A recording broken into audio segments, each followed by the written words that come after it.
What a wasted time. Should have been here on the outside, read the signs. Used to call you mine. Gave it my best, but I don't need one more try. Cause, baby, I'm all out of hope. Could I find it when I go? Think we're only here to stay alive now. Funny, we ran out of kicks. Now you only make me sick. Think we're only here to stay alive now. Cause I know what a waste, what a crime, what a fucked up time, and I should go. So I take what I can and I toss it in the car. Drive away down the highway, I can't stay. Cause I know that all I know, it's time to go. It's time to go. You can pass the blame. Say what you want, you got nothing on me.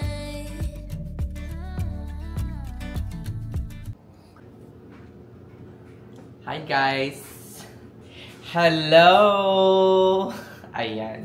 Maski resign na nakakatawa pa rin. Okay. This is just a quick update guys because everyone, well, for those who are not interested, you can go ahead and, you know, skip this video if you want. You don't have to waste your time watching me up until the end. And after that, magko-comment kayo ng parang mga mean comments or mga comments na hindi magaganda. 'Di ba? At galit na galit kayo sa akin na parang, I don't like you. I think there's something wrong with you. Mga ganun, ang dami.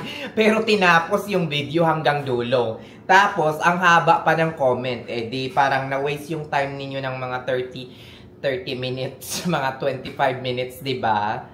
Diyos ko, Lord, bakit niyo ako pagkakaabalahan na panoorin at magko-comment pa kayo ng bonggang-bongga, mag-iisip pa kayo ng mga i-comment ninyo kung hindi naman ako mahalaga sa inyo or nabubwisit kayo kapag nakikita ninyo ako. O diba? I am here vlogging, making content, making videos, and giving updates because some of my subscribers whom I have already treated as family are, you know, asking if how I am. Sometimes they're messaging me. Meron pang ang isa, ka-message lang. O, diba? They're worried. And sometimes, since natamad na rin ako, Charis, na mag-reply sa inyo isa-isa, ay ginagawa ko na lang siya in video. At sometimes, hindi na ako nagre-reply sa mga comments kasi nakakatamad na rin makipag-away. Charis, lang yun. Hindi na ako nag-reply at sinasagot ko na lang siya in video because para mas detailed. 'Di ba? Ayan. Basta tayo ng comment dito. Okay naman ako ngayon, guys. Update lang. I am searching for jobs. I'm having, even before pa ako nag-resign, nagsasubmit na ako ng applications and attending like interviews, and hopefully soon makapag-decide din tayo. Pero for the month of October, probably I will not be here in America. I will not be working kasi lalabas ako ng bansa I think early morning ng Friday. Ayun. Eto, merong comment dito. Move on, Shalak. You deserve better. Better walk and walk to other hospital until you see the hospital that accept and support you. That is mainly my reason why I did walk away from that hospital, because I feel that there is really no need for you to wait for like a certain period of time if you feel that from the very beginning hindi ka feel valued, hindi ka gusto, 'di ba? There is no need for you to prove yourself so much. It will just be a waste of time and effort. Yan, meron pa dito. Bashers. Isa pa.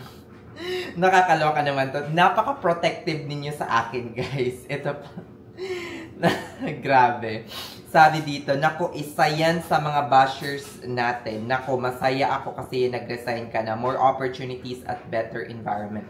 Unlike others, miserable pa rin hanggang ngayon. Magbabagong taon na. Dala pa rin yung old habit at behavior.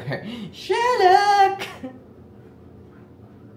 Tapos meron pa ditong Ito tama yan. Gawin mo kung anong mas makakabuti sa'yo, Ken.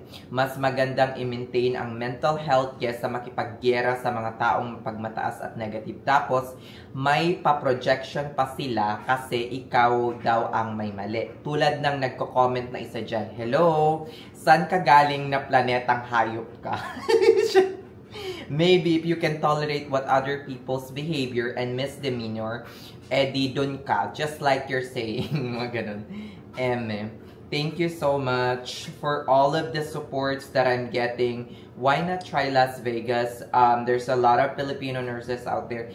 I did go to Las Vegas, I think this year or last year, early this year, and I don't like it.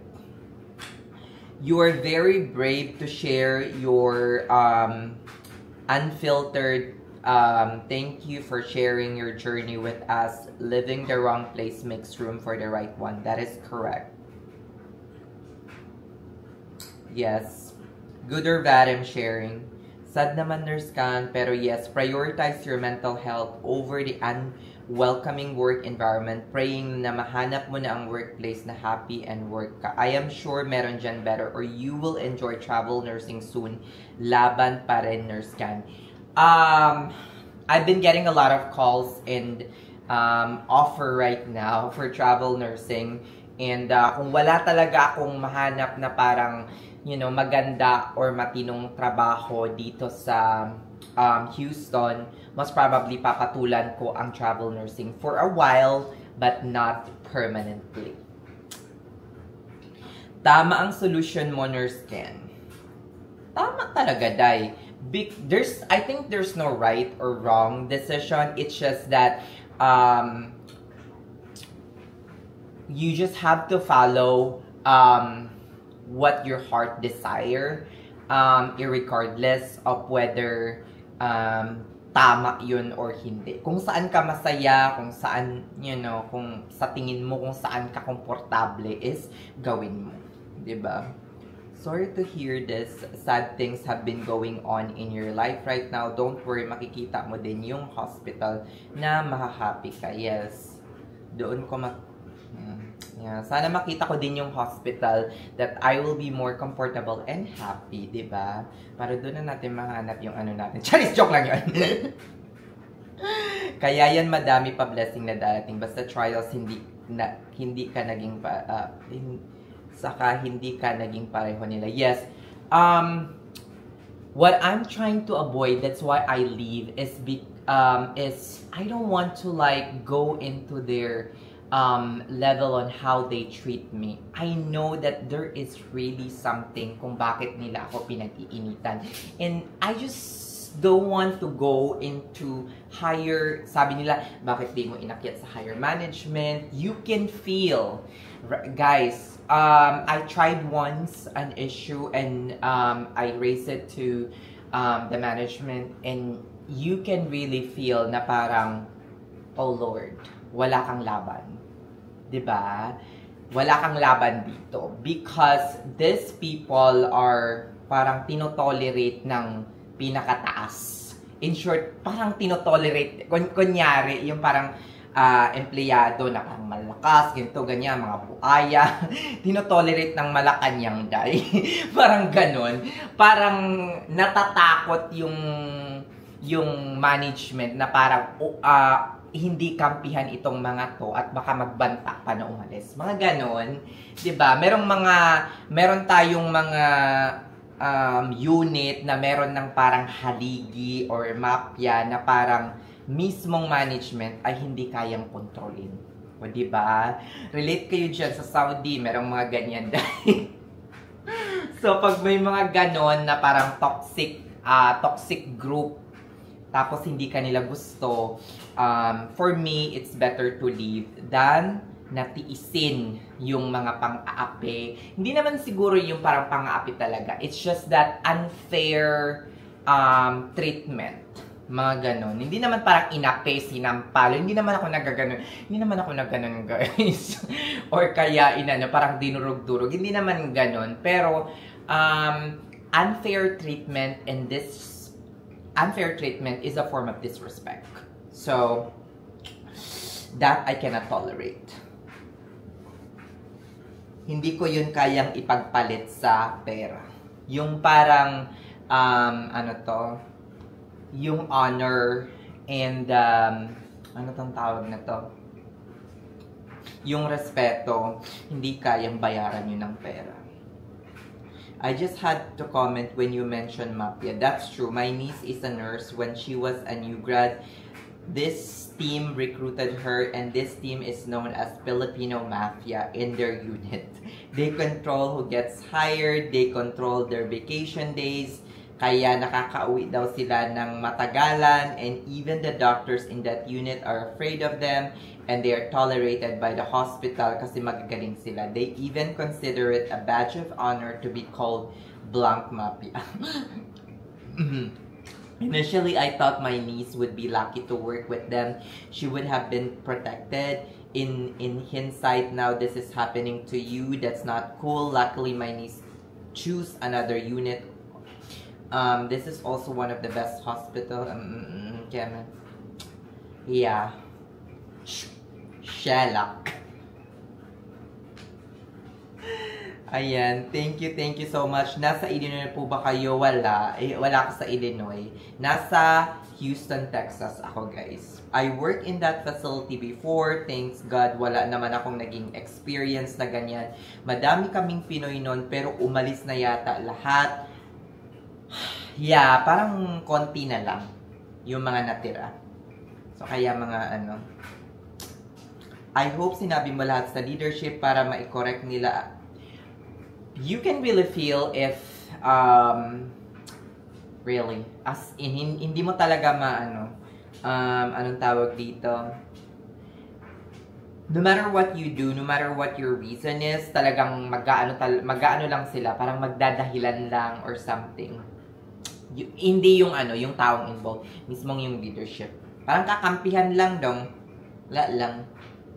Shalak, balik ka na lang sa Ohio. It would be hard for me if I will go back to Ohio because I'm already here. And there's a lot of good hospital and health system over here. In fact, I've already applied. It's easy, very easy to be hired, especially if you are an experienced nurse. So, probably I will stay here. Going back to Ohio, from my previous vlog, yung it's just a kind of, siguro na-miss ko lang, you know? Nailabas ko lang yun during my frustration. Siguro dahil you're still young and ang sikip kasi ng uniform mo, kaya ginaganyan ka. Joke lang, Shelak. You are my go-to when it comes to USRN journey vlog. And with this video, napapaisip ako, paano kaya pag ako sa tanda kong ito, mabubuli pa kaya ako? I do not know how bullying really works over here. But it's up to you, how do you define bullying? But for me, unfair treatment, unfair assignment, and yung parang constant nagging to you, kahit minor lang, tapos hindi ginagawa sa iba, unfair treatment ka, hindi ginagawa sa iba niyang mga kasama, kahit mas malala pa yung, imagine niyo guys, 2 beses lang ako naglabas ng cellphone during my shift on my first day or second day. Others are watching TikTok, watching YouTube, watching, oh my God! Tapos ako, na-report ako sa manager that I am constantly using my cellphone. Sabi ko, bakit hindi natin buksan yung mga CCTV doon? Para makita na at malaman na kung sino yung nag-watch ng mga YouTube, kung sino yung mag-watch ng mga TikTok. O diba? Ay naku dong, kakaloka talaga. Shelak. O, diba? Second day ko pa lang, besh, na-report. First day or second day, na-report na ako. Na-report na ako sa manager dahil kasi I am constantly using daw my cellphone and I am constantly having a, basta yun. Diyos ko Lord, nakakaloka. Pero makikita mo yung mga ibang nag-watch ng YouTube, nag-watch ng TikTok. Diyos ko Lord. Meron pang iba nagbi-video call or kaya nagtatawag. Ay! Tapos alam nyo yung sagot ng management. Sabi ko, hindi ito tama. Kailangan ko makaalis dito. Kasi pinagtatakpan lang. Tama yan, nurse kan. Umalis ka dyan. It's not worth it for your mental health. O, tapusin na natin dito, guys. Yes, it is not really worth it for my mental health, guys. As in, nakakaloka. And I don't want to, like, parang mag-suffer yung mental health ko. In fact, I will be having a vacation. Vacation in Asia. Sabihin ko na sa inyo, in Asia, for the next, like, 3 or 4 weeks. Pupunta din ako ng Middle East for like 7 days, mga ganyan, 5-7 days. So, I will stay there for 5-7 days. So, kailangan kong mag-recharge. Recharge na naman! Sherlock! O siya, sige na guys. Hanggang dito na lang muna. Binigyan ko ka lang kayo ng quick update on what is going on. But right now, I'm looking for a job. I'm having a lot of interviews. Tomorrow, I will have interviews. I will have offers. Pinag-iisipan ko yung mga yung susunod na hakbang ko. And carefully researching every offer if it's good or not. Probably, most of the interview are virtual. So, probably, kung mayroon man akong mapusuang offer is that pupuntahan ko mismo yung area at magmamasid-masid ako. Magre-request ako sa manager ng at least unit tour. Unit tour! Shalak. O siya, sige na guys. Hanggang dito na lang. Maraming salamat and you have a good night. Okay? Have a good night mga shalak. Mga basher ko, kung ayaw nyo guys, meron namang isang umusbong dito, isa or dalawang umusbong na basher. Kung ayaw nyo sa akin guys, please, wag nyo na akong i-watch at pagkaabalahan. Guys, in YouTube, kaya ako sa YouTube nag-vlog, is because you have the option to watch me or not. Unlike in Facebook, you have like, pwede kayong maka-watch ng isang content creator accidentally just by scrolling and scrolling and scrolling. Kahit hindi nyo naman yun gusto. But in YouTube, guys, our thumbnail, mga content creators sa YouTube, our thumbnail will be displayed in your phone. Like, for example, this. Nakita ko sa inyo. Ayan. Eto, guys. Nag-watch-watch ako ng mga videos. Oh, ganyan. Isang thumbnail na to, guys. Kung makita nyo ako dito, for example natin ito. Ayan, ito.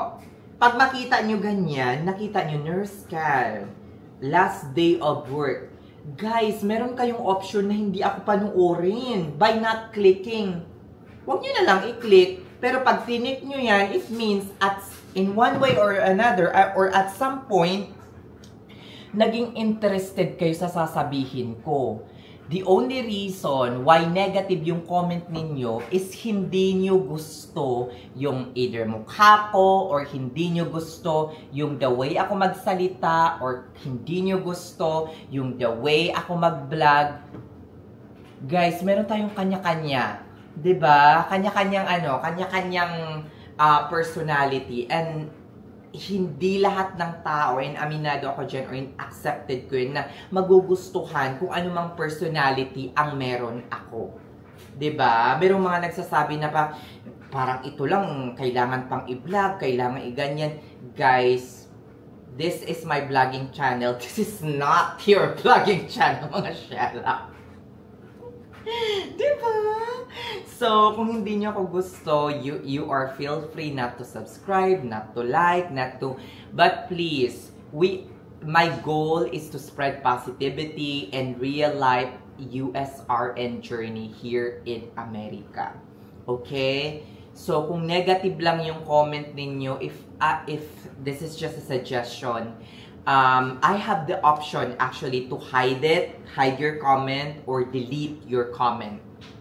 Diba? Or hide it from all of my viewers. But sometimes I'm not doing it, and sometimes yung mga ibang mga supporters ko or yung mga avid followers ko is nakikipag-away pa or parang tatarayan pa nila. Thank you so much sa pagtatanggol, pero hindi nyo ako kailangang ipagtanggol, guys. Okay? O siya, sige na, hanggang dito na lang. Masyado nang humahaba itong vlog na to. Good night sa inyong lahat.